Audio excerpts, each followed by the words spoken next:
Welcome to today's episode, brought to you in partnership with Volkswagen. We're talking about travel, spontaneity, and the joy of the open road, all through the lens of Volkswagen's all-electric ID range. The idea is same spirit, different energy, cars that feel just like the Volkswagens you know and love, but powered by electric.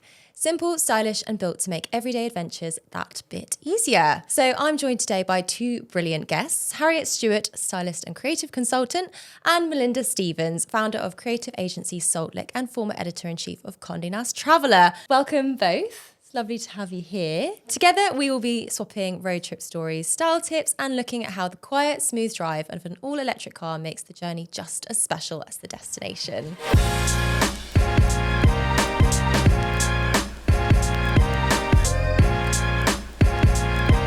It's so nice to have you here. Thanks for having me. Very stylish women, but also travel aficionados. So I'm very excited to get stuck into some of your travel anecdotes. But before we do, let's just talk about what we're wearing. Harriet? I am doing a bit of a double denim, but a sort of take on that, I suppose, because it's brown denim, which feels very autumnal, big silver belt, and lots of jewellery. As always, clinking away. Melinda? I am wearing some second-hand trainers that are way too small for me, but I love them so much I've stuffed my toes in. There's lovely skirts from a Glaswegian label, and there's coat, which I love and adore, which is more of a cape, actually. So yes, leaning into autumn whilst also having the capacity to unpeel when necessary. Yeah, it's a tricky time of year, isn't it? It's kind of hot and cold.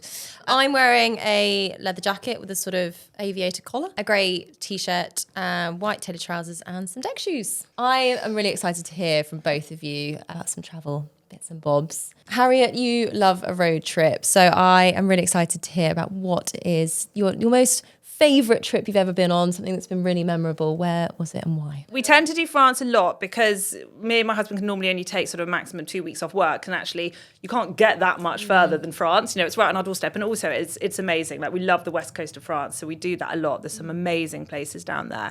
But we've also done like northern Spain, Galicia. My parents, who are retired now, they've been a lot further afield, so they've done like Scandinavia and Italy and like Croatia and all sorts, but we never really get that far. But yeah. Sort of closer in Europe is, and the UK as well. I mean, we always do like Cornwall, we've done Wales, we've done Norfolk, all sorts really. Yeah, well, we'll touch on a bit more of our kind of UK hotspots later. But Melinda, same question to you. Has there been a road trip that you've ever been on that's been particularly memorable? I think, again, with my kids, you know, when they're small, they're really adaptable and they're really agile and they're very up for everything and very open to everything.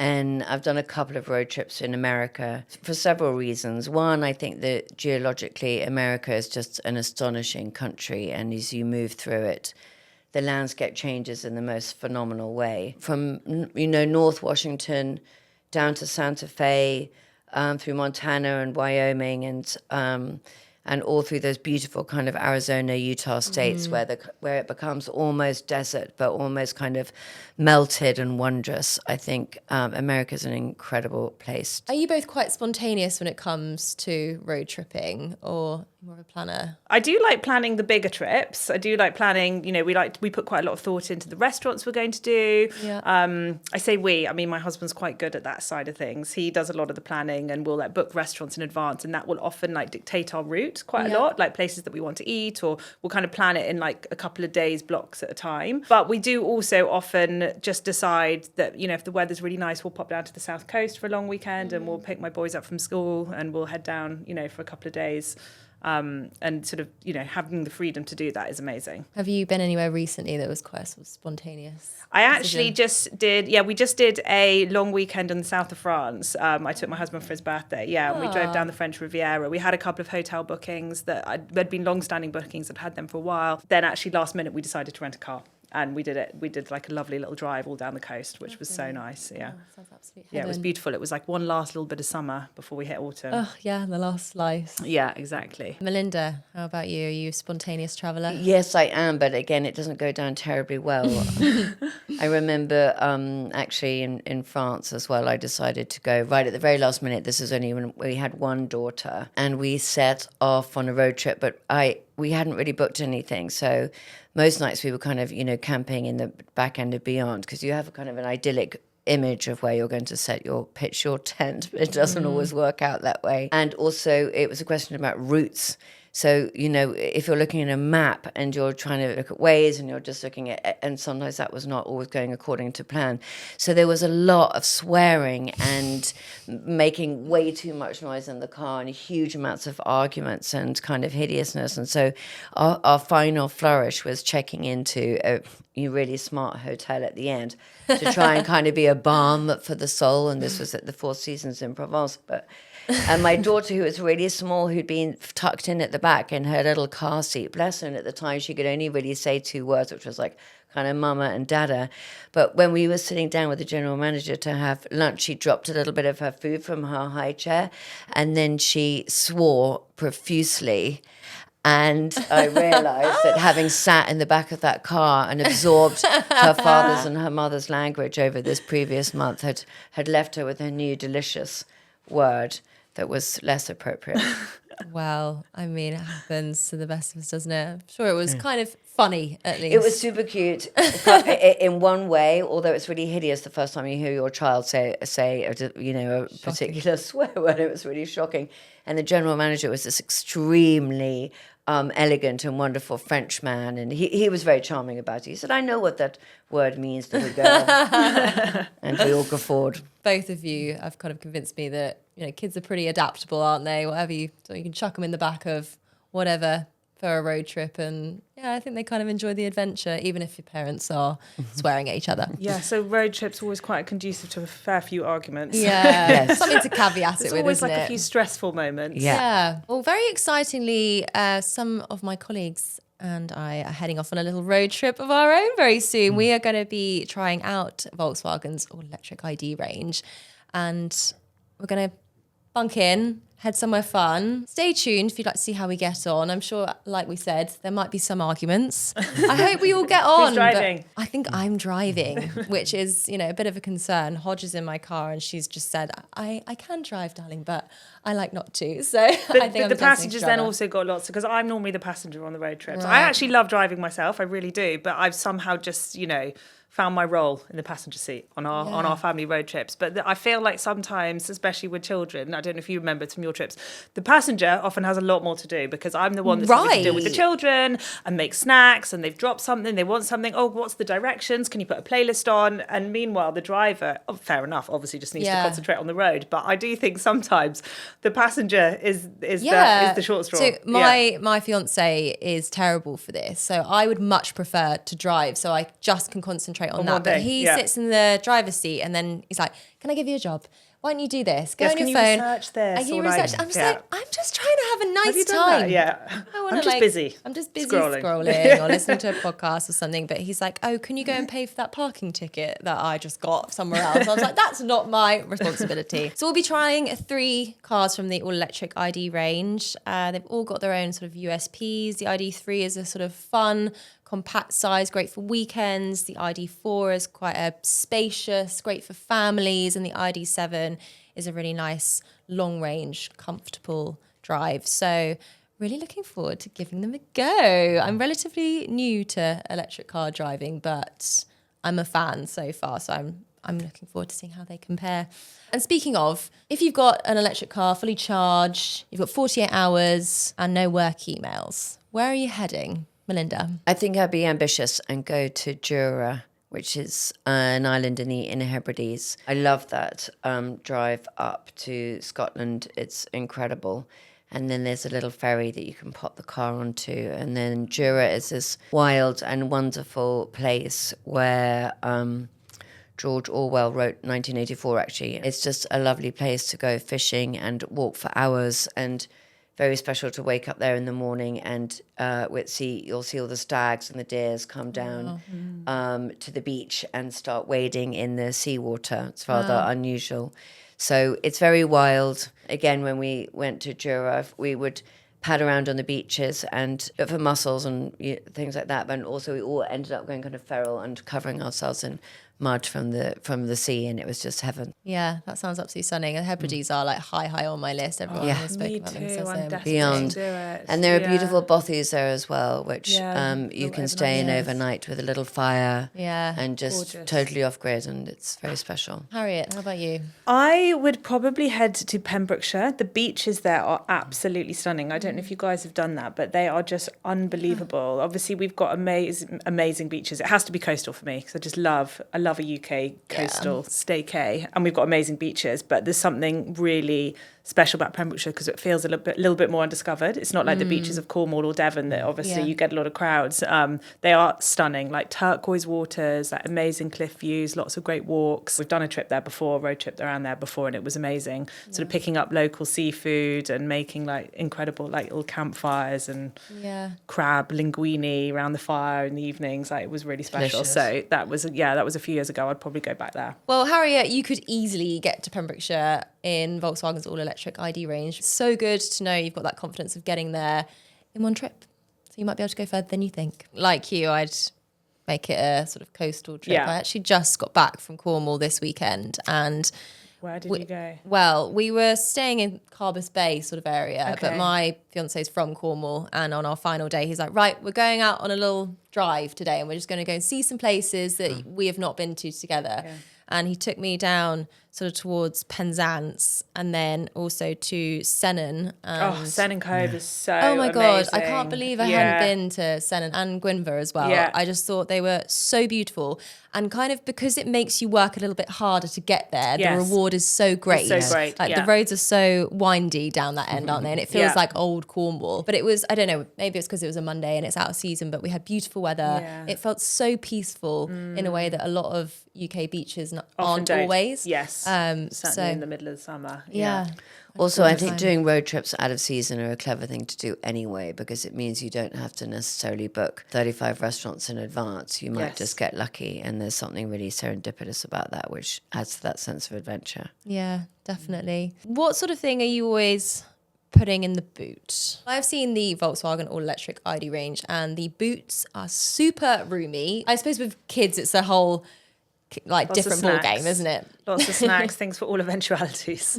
We travel with quite a lot of kit. Essentials. I mean, we're often doing coastal things, so we've always got, like, my boys are getting into surfing, so we've always got the surfboards on the roof, wetsuits, raincoats if you're in the UK, all of the wet weather gear, and lots of snacks for them. For me, essentials.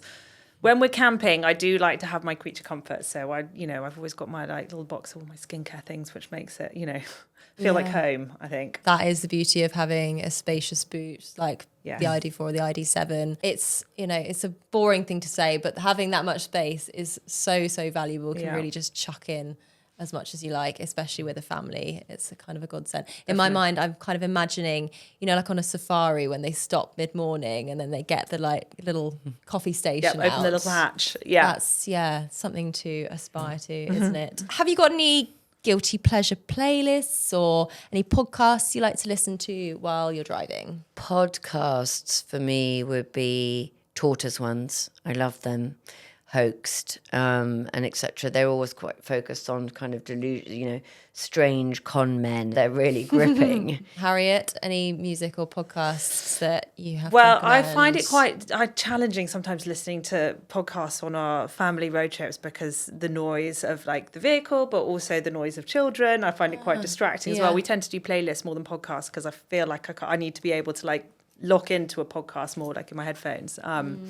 So yeah, we listen to quite a lot of reggae when we're on our road trips, just because it feels like that's really like summer vibes, like always on holiday, playing that kind of thing makes me feel like I'm on holiday. To your point about the noise of your vehicle, I get it, but in my experience of electric vehicles, they are so much quieter and more sort of peaceful. Maybe I need an electric vehicle. So perhaps that's the solution, but they are just kind of smoother and remarkably quiet. So obviously I can't control the sound of the children, but If only you could. yeah. My girls will always listen to music in the car, and that's great because they have a really wide range of it. But I have to say, electric is better for me because it's much quieter.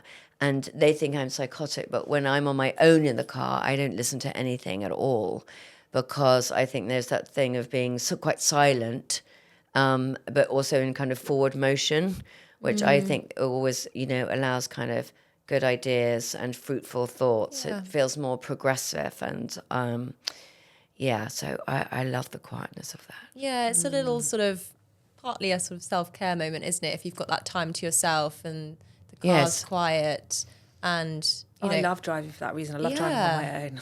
Yes, because I'm me so not usually with children in the car. A long car journey on my own is like my idea of heaven. If I'm saying see a friend, I'm going to visit a friend, and they're like, oh, we can meet halfway. I'm like, no, I'll come to you. I will sit in the car on my own for an hour and a half and happily go anywhere. I mean, that is like meditative. It's quite meditative as well, isn't it? Driving. It is, especially if you've got a car that's really comfortable and easy to drive and smooth and quiet and what have you. Like, it actually is a little joy. It's not just about the destination, is it? Yes, exactly. It's all about the journey, especially if you can pull over and get a nice little takeaway coffee as well. It's like living. Yeah, you've got to stock up on all those things and make it part of the day, not just the getting there. So my next question to you is your dream car guest. If you were, carpool karaoke style, interviewing someone or just a companion, who would it be? Alive or dead? My answers kept on being lots of female authors. And then I got the giggles because then I thought, let's put all the female authors in the car together. And I went, oh gosh, that's going to be like, everyone's going to be like talking too much, and will we be able to concentrate?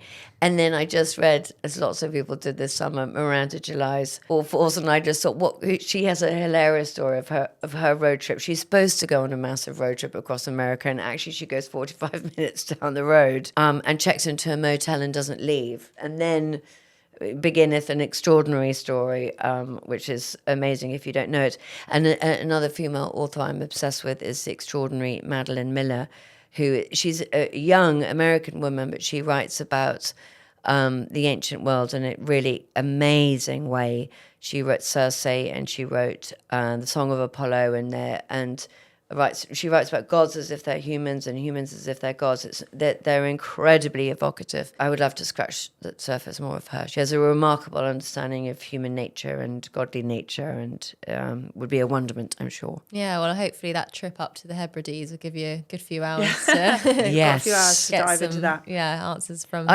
I did once, this is slightly embarrassing, I felt as a teenager, I fell in love with the writing of Melinda Stevens, who was, I don't know, it's just... I thought we'd fall in love and get married. And so I did get in the car and then try and work out where he was. And I think he was like in Hungary or Czechoslovakia. And I thought, I have this awful feeling that I'm going to lose my momentum halfway across Europe. And so I bid a hasty retreat. and Millen and I are not together. The end. I was having a think about mine. And I think ultimately on a car journey, I'd like to be... sort of entertained, someone who can make me laugh, but also might have some good stories. And I just think Miriam Margolyes would be quite fun. Oh, the best. Yeah. I feel like she's got a lot of good anecdotes. Definitely need entertainment, don't you? And she would make you laugh. And I'm sure, the last bit of the journey is really dragging. I'm sure she would do that Also, she's naughty, and also she has the most amazing voice in itself. So I think that would be... Is it? That would be a pleasure. Yeah. Right. Both of you are very stylish ladies. So have you got any tips for me about road trip style? And what's a comfy but cool outfit to wear on a long road trip? Sounds bad, but it's actually a pajama. But the pajama, I have a Brazilian cousin, and she has a lovely collective of people who make pajamas, because apparently in Brazil... they're really popular because you wear them you can pair them down on the beach during the day and wear them over your bikini, and then also wear them straight out to a party. So she has a label called Mappa. Her friend has a label called Parioca, and I have a lot of matching pajamas because I'm either very, very late for stuff or very, very early. So sometimes it's quite helpful to be wearing something that you can wear either that's going to be very comfortable in the car, but that can also be smart enough so if you don't have time to change when you get there, you're done. Smart. Our editor-in-chief, Charlotte, is such a championer of a smart pyjama set and she's how it can work day to night. So you've got to have something comfortable on the bottom. I'm always like a silk trouser or something with an elasticated waist, like you say, something that's, especially when we're on our longer trips and we're camping, it needs to be something that is quite multifunctional, that doesn't crease as well. Yes, because getting like pushed in and out of cupboards and stuffed into corners and things. So like a silk pajama pant is a good shout. I'm always quite often rocking like some sort of headband, large glasses situation, mainly just to sort of, I've got a fringe, as you can see, that's quite high maintenance. So a headscarf is my saviour on those longer trips, because you can just kind of, it hides a multitude of sins. I think I've seen that on your Instagram. And I do quite a lot of headscarves, mainly just because it can save you from having to blow dry your hair every few days. Yeah, a good life hack. I just bought an amazing matching tracksuit, which was pretty affordable. I think because the trouser shape is not cuffed at the bottom, it's like a sort of a wide leg, and I think because it's matching, you can dress that up a little bit with some jewelry. Yeah, it feels a bit more pulled together when you've got a bit of a matching set. And with some kind of a jacket like this, or a sort of canvas barn jacket, a big earring. Nice. That was my vibe in Cornwall over the weekend. Comfort. Is there anyone that inspires your travel style? My headscarf and big glasses is a very kind of Jackie O look. Yeah. She always did it quite well, didn't she? In the open top car with the wind. Well, not in her hair, but that's probably why she's wearing them. So practical and chic. Yeah. But I think you're slightly dressed as him today, and I mean that in the most complimentary way. But Steve McQueen, because he had that, that kind of Steve McQueen in The Great Escape. Yes. He had those kind of. It was like a loose army trouser and that kind of grey. Is it mauve? Yeah. A kind of sweatshirt that was slightly cut off here, and I think he started at some point in a leather jacket, and then as he leaps. As they all chase each other around. I just always thought he looked so dashing. Yeah. So we've touched upon the fact that the journey is part of the fun, right? Yeah. So what is it about being on the road that makes you feel so excited? What inspires you about it? There's something really nice about your holiday, your trip starting right there in that moment. Like the minute we leave the house, we're all, excited for our holiday. You can obviously just jump on a plane and, that's obviously also an easy way of traveling. But there's something really special about making the journey just really part of the trip. Yeah. We love when we're driving through Europe, finding like really cute little French towns and places that we wouldn't necessarily have ever found ourselves driving through otherwise. You wouldn't have gone to those. They're not the destination. They're not where you're heading. But actually, you discover so many places that we wouldn't otherwise have visited. And we love stopping off and having like a little lunch or finding like a river to have a swim in. And those are the memories that stick with me from those trips. Really, it's not necessarily just the place we're going. It's actually all those little undiscovered places that we found along the way. Yeah, and what is so good about the all-electric ID range is because it's so reliable and easy and convenient and comfortable, you can just concentrate on those things and making it fun as you possibly can. Definitely. Because that's what it should be all about, right? Yeah. It's the experiences and the little places you stop and discover along the way, and not having to worry about, how the you can definitely be more spontaneous, for sure. Yeah, absolutely. Melinda, would you echo those sentiments? I think discoverability is actually, which sounds like I'm being really pretentious, but I think it's one of those things that are under threat in travel because everything has been so well plotted and charted. And yet at the core of what we love about traveling and what makes, your heart sing is when you come across something that you just didn't know that was there. And I was traveling around Sussex recently, which has become a new area for me. And I managed to stop in this village. I literally kind of looked at it on a map and I thought that looks tiny and I can guarantee this hotel is going to be hideous, but I'm going to do it anyway. And that's fine. It's just for the night. And then I can just kind of carry on my journey. And I came across this place called The Star in Alfriston, which is so pretty and so gorgeous, and the village itself is so picture perfect that I was quite taken by surprise. And then, of course, it turns out that everyone knows The Star in Alfriston, and Alfriston is famously pretty. So I felt you didn't know that. So I felt crucial. A fool. Yeah. But for me, my sense of extraordinary pride and joy as I had the most delicious pint, the most delicious pie, and everyone looked after me so beautifully. I thought, gosh, this is a result. And again, that can only come from the kind of trip where you haven't like mapped everything to the nth. And the other thing that I was going to say, that's something about road trips when you're, back with teenage kids, which I now have 3 teenager kids, is apparently there is that quite notorious thing about traveling in a car when you're not looking at each other face to face, so that if you're traveling next to somebody but you're in a forward movement, it does allow for really, really good conversation because it's less confrontational somehow.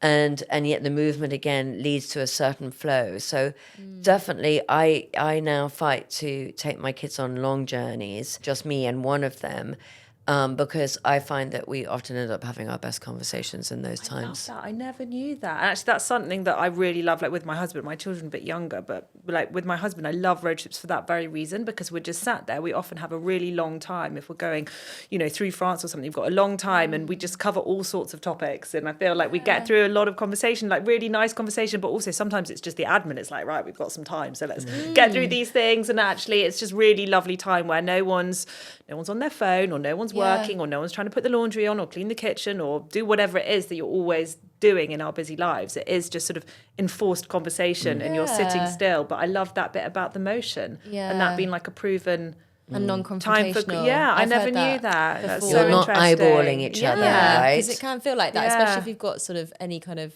it's not always grievances, is it? But just if you've got something that perhaps you're a bit hesitant to bring to the table normally, but sort of not looking at each other. Me and my fiance have very deep and some of our best conversations in the car, because we're just, it's, you've got time and you're not distracted by other things. And also with the electric ID range, because it's so quiet, it feels very peaceful and a really great sort of calming space, calming start point to have those conversations, whether they're super deep or a bit emotional. I actually think it's a really good spot to have a deep chat in the car. A bit of a DMC. Yes. We love a DMC. Right, just to finish things off, let's do some quick fire questions. First up, what is your I'm officially on holiday song, Melinda? Sweet Disposition.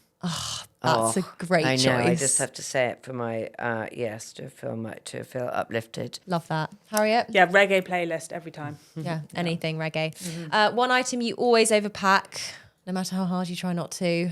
Jumpers. I always take loads. I'm always terrified of being cold. Yeah, no one wants to be cold, especially out on a road trip. Yeah. Melinda? Opposite, swimming costumes, bikinis, thousands of bikinis that don't fit anymore, swimming costumes that aren't the right thing, and then they come back in exactly the same state. Yeah, way too many. Yeah, mine's like jackets or shoes. Like my fiance's always like, why have you got 5 pairs of trainers for one weekend? I was just like, it's nice to have variety. Well, the boots as well. Shoes, like there's so many different occasions where you need different types of shoes for. Thank you. Yeah, that's what I try and say to point. him. Favourite snack combo in the car? Cheese and onion with a really crap cup of coffee. I'm quite drawn to slightly disgusting coffee. I don't know why. Oh, I'm the opposite. I will drive like way off route to get a good coffee. Yeah, I totally understand it, but there's just some points when you just need to go. Yeah. No-fi. Good coffee and an almond croissant. Oh my God. Yeah, great combo. Harry popped into a service station at the weekend and picked up some like chocolate covered pretzels. Have they got a blue packet? Yes. Oh, Favourite service station stop and why? Just any of the French service stations. I love them. They've got so much on offer. They've got kids' playgrounds. They are another level to the English ones. Yeah, they're really good. Sounds quite elite because they can be quite depressing places, service stations. But that sounds much more appealing. Definitely, just because it feels like you're on holidays now. Yeah, it does a bit. Linda, do you have a favourite? I think there's more than one or two of them called Cobb's Farm Shop. There's one just as you enter Cornwall. Did not know that one. Maybe it's not Cobb's, but there is one that's like a farm shop. Cobbs. Yeah. They have a really, they have like a proper cheese store. They have a proper butcher's. Pick your own, seasonally, which is always really adorable. And we still go and do the thing where you pick the pumpkins and take them home and stick pins in them. But they source really well and they're really clever. Quite expensive, I'm just going to say it, and yet still worth it. And then when I was coming down from Glasgow recently, I came across Ken Lodge service station, and part of my heart is still there. Really? It was like the best farm shop you've ever been to in the middle of nowhere, but apparently it is kind of, now we're talking about it, people know about it. It's slightly like another brand, I'm not going to say, with the most wonderful vegetables, the most wonderful meat, but all Scottish producers, and it was sensational. I feel like I go to quite different types of service stations. Like everyone tells me I need to try Gloucester services because it's like farm shop vibes. But I've got to give a shout out to Fleet Services, man. It just Fleet, I know it well. It ticks every box for me. It's a solid. It's a safe bet. It's got two sides. It's got some healthy stuff, some not so healthy stuff. So depending on your mood, it's got it all. Best souvenir you've ever brought home? I'm going to say woolly jumpers. Funny enough, you were talking about jumpers, but wherever I go, I seem to come back with a woolly jumper. It's not necessary. And then I was just in Quito, actually, and we were, zooming around there. And again, I fell for like a kind of tomato orange, thick, delicious thing. Oh, nice. I bought some beautiful ceramics and Biarritz last year and a set of 12 plates, and they actually miraculously all made it back in one piece. I had them wrap them in so much bubble wrap, all individually, and they all made it back, which I was not expecting to get them all home safe and sound. But there's something about buying ceramics. I know, especially in Spain and France. Beautiful. And actually taking them in the car rather than on a plane, it's probably a better chance of them getting back in one piece, maybe. I would say. Yeah. So, okay, one route you still have on your bucket list. I really want to do the North 500, which is Scotland. Yes. Obviously, Melinda's knows very well, I'm sure. Yeah, really want to do that. That's next on our list, actually. Good one. Melinda? I think I want to drive to Greece. I know it's going to take a few days, and I think the crucial thing will to be not have too much of agenda around it. Yes, but that appeals to my romantic soul. We are actually very seriously considering moving to Lisbon for a couple of months, January, February. And we're going to drive.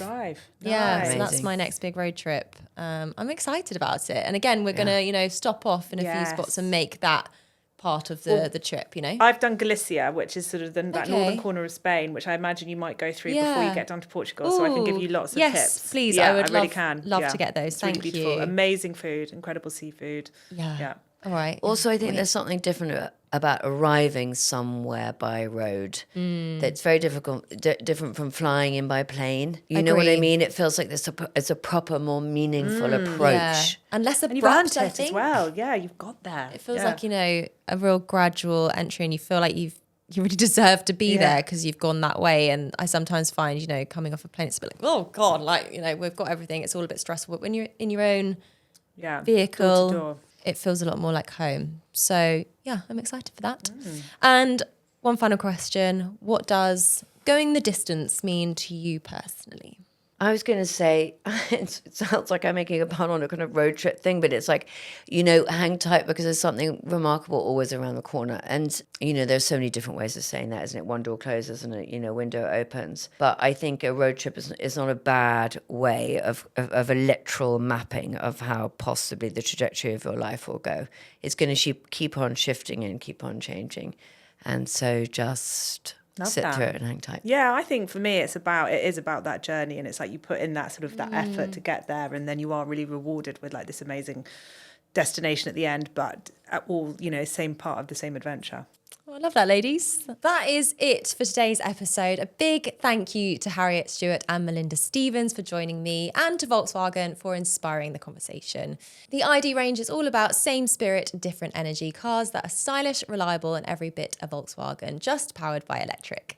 They make everyday travel simple, spontaneous, and confidence boosting. If you'd like to find out more or even book a test drive, head to volkswagen.co.uk. And don't forget, we'll be exploring the all-electric ID range in a new road trip series next month, so make sure you tune in. Thanks for listening, and we'll see you on the road.